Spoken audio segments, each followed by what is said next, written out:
One Western philosopher called Sweat Marden, he said the one event that made him a philosopher was an apparently innocuous one. He walked into a painting exhibition and came across an exhibit, a painting by someone that had a man's face covered by his long hair, and under his feet were wings. The caption was, "I am time. You can't see me, but I keep flying." That's how it is.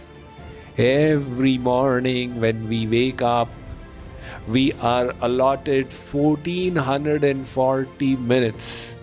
Each of us, whether we are rich or poor, sick or healthy. What we make of those 1440 minutes determines the quality of our day.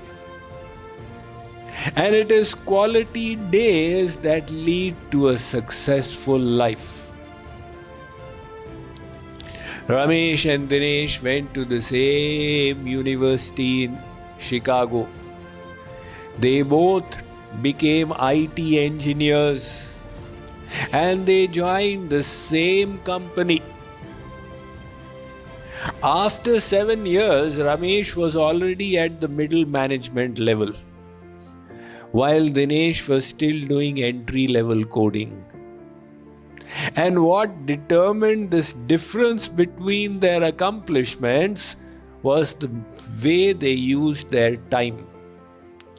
Ramesh, he enhanced his skills to become more valuable to his company. He contributed through meaningful projects. He spent his extra time learning mind management skills from JKYog and became more emotionally stable and positive. While Dinesh, he used his extra time to go for vacation, surf the internet, enhance the profits of Netflix, etc., etc. And that was the whole difference. So, we must learn to make the best of our time. Now, to do it, a simple hack that all management consultants will tell you, they've been telling for over 5 decades, is you have a to-do list. Because when you create a to-do list for your works to be done through the day, they are right there in front of you. They remain in your attentive focus.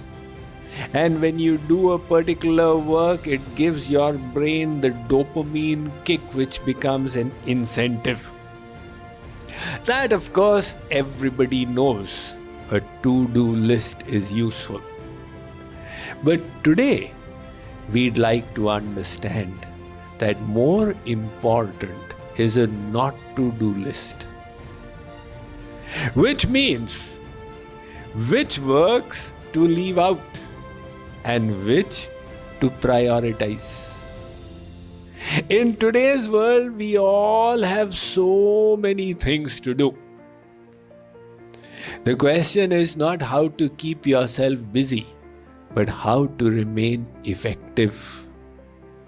And that requires understanding what not to do.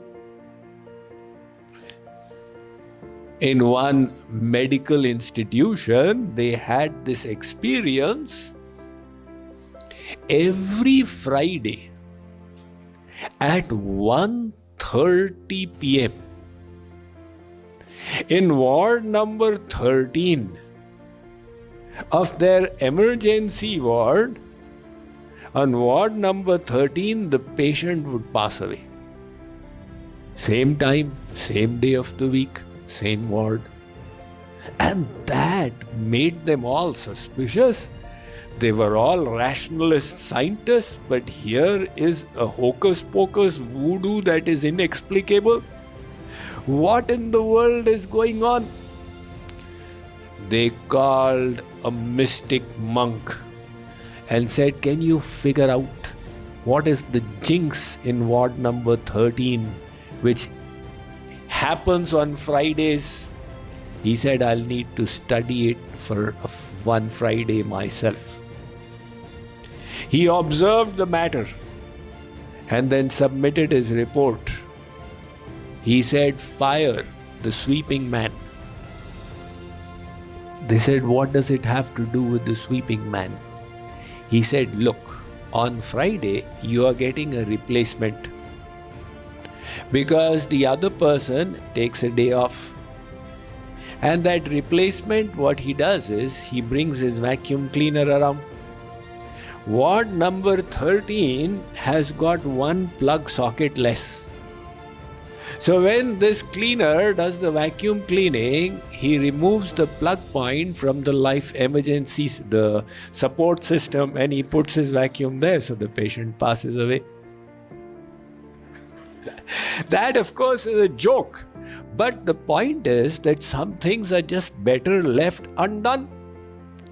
Stephen Covey, the writer of the 7 Habits of Highly Effective People, he said, before you start climbing a ladder, make sure it's leaning against the right wall.